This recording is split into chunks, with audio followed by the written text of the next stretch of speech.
What's up mga pre? For today's video mga pre, maglilipat tayo sa ating mga platy mga pre. Bago natin nilipat ang ating mga isda mga pre, magkape muna tayo mga pre. Para naman mainitan ang ating tiyan mga pre.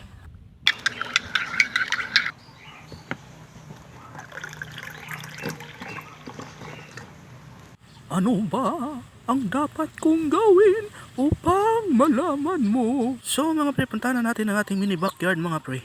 At meron na pala tayong bagong trapan mga pre. At dito ko ililipat ang ating mga platy mga pre. Dito ko naman kukunin ang ating mga platy mga pre. Uunahin natin yung mga fry ng platy natin mga pre. At ilipat natin dito mga pre. So mga pre, pasensya kung hindi tayo nakakapag-upload araw-araw mga pre. Kasi busy lang talaga tayo mga pre. Sisikapin ko naman na makapag-upload araw-araw mga pre. At dito naman mga pre, dati wala pa itong mga isda mga pre. Ngayon meron na mga pre.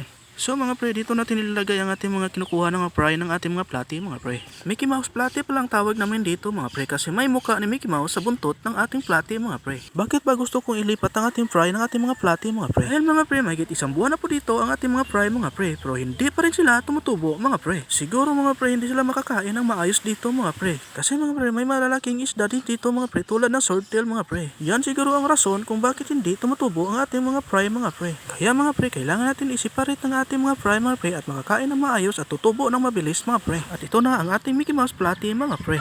At i-acclimate natin ng 30 to 15 minutes mga pre para hindi ma-water shock ang ating mga fry mga pre. At dito ko naman ilipat ang mga breeder ng ating platy mga pre. Ito pala ang breeder ng platy mga pre. Hindi ko lang na side view mga pre kasi wala naman akong viewing tank mga pre. Para makita yung mukha ni Mickey Mouse sa buntot nila mga pre. So mga pre, nag-limit ko na to ng 13 to 15 minutes mga pre. So mga pre, dito na natin tatapusin ang ating video mga pre. At don't forget to follow mga pre. Happy fish keeping mga pre!